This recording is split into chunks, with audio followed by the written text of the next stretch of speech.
Yep, it was a really good college game. Beat a really, really good team that had beaten Kansas on a neutral floor. Very well coached.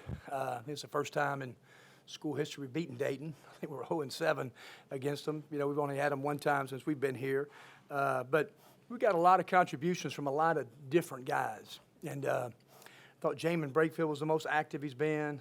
Nas really had a terrific game. Luis fought through some foul trouble.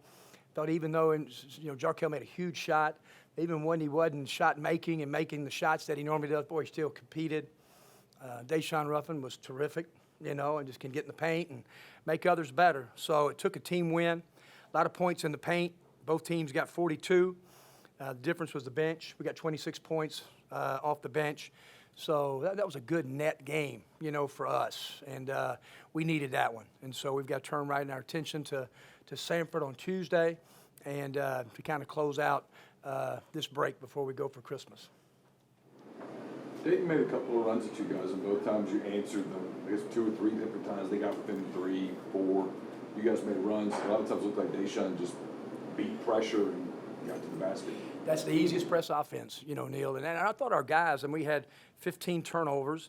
The points off turnovers I thought would be, we had more points off turnovers than they did. We had 25, they had 14. I thought we talked as a team, we thought that would be a big stat. But you're right, even in the first half, Neil, I thought that was a big part. We were up like 12, and they got that thing back to 4. Then we closed the game and separated at the half. The way they play and the way they press, you just can never settle, because they're going to play like that till the final buzzer. They're going to keep coming, and they're built for it. Sometimes teams coming back don't press, but that's what they do all game long. And so I thought we did. I thought made kind of 2 poor decisions. Luis made a bad decision at the end with the clock. Daeshun made a decision, there. Things both of them will learn from. But you're right. I thought we did a good job both halves, really, when they kind of made a run at us. You only played 16 minutes. Is that just him working his way back into game shape after missing so much time? Yeah, I took him out the first half. He wanted to come out the second half. He got a little tired. And I just think right now, you think about it, he hadn't done really any contact and just really done all this in about 5 days.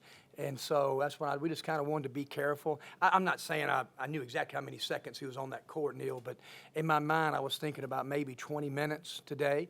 And then, he'll just kind of have to build from that. What he's doing better, he's competing on the defensive end better. And that's hard coming off an injury. And so he's got to make some improvement. I was proud of that, though.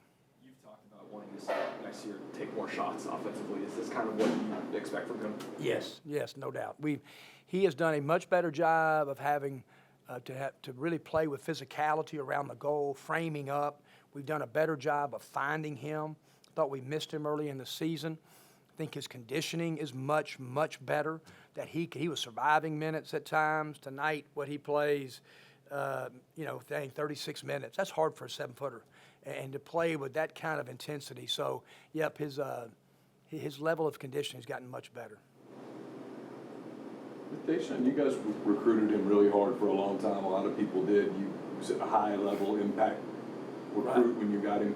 Is this a glimpse into what you think he can be? Yeah, no doubt. I mean, I saw him for the first time when he was a 9th grader, my first year on the job here. I think my first spring, and I offered him right off the bat, and we've just done it ever since, and we knew what he was. I mean, I know I've said it, but you just don't become a McDonald American. I mean, it's just we got some great young point guards in our league. You think about it. We played against another one tonight.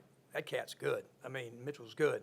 But you got J.D. Davidson, you got Kennedy Chandler, and you got Daeshun Ruffin. I mean, 3 made the top 4 or 5 point guards in high school basketball. So, yeah, Daeshun is – and he's got – what people don't realize, he's got unbelievable basketball IQ. I mean, I can sit and talk basketball with him. He knows what all the spots do. He gets it. He has a good feel for it, so – and he's just kind of scratching the surface, What we've got, and what he can do is shoot. He hadn't made shots, but he will. He's going to do that because I've seen him do that a ton in high school. Does he elevate other guys' games once he gets to a place where he can play, 30 minutes or whatnot? Yeah, I think he just brings. He's always played with this unbelievable kind of swagger. He's done it. He's a young guy, and you have to do that if you're his size. And I think he just elevates people around him. I just do. I think he got guys shots tonight that maybe necessarily we didn't make, but he got them shots. That's going to be his maturation process is being able to differentiate paint, scores, or tracting to and out, and all those things will come.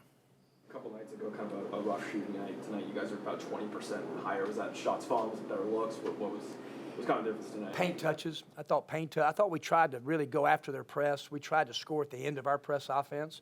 We got it to Nas much better. Just we talked about just the catches from him were more. But 42 points in the paint is a lot. I think, is that right, Tyler? It's the best we've shot, 56%, against a really good defensive team. So you had to run good, hard, crisp, physical offense to do that. Any further questions for Coach?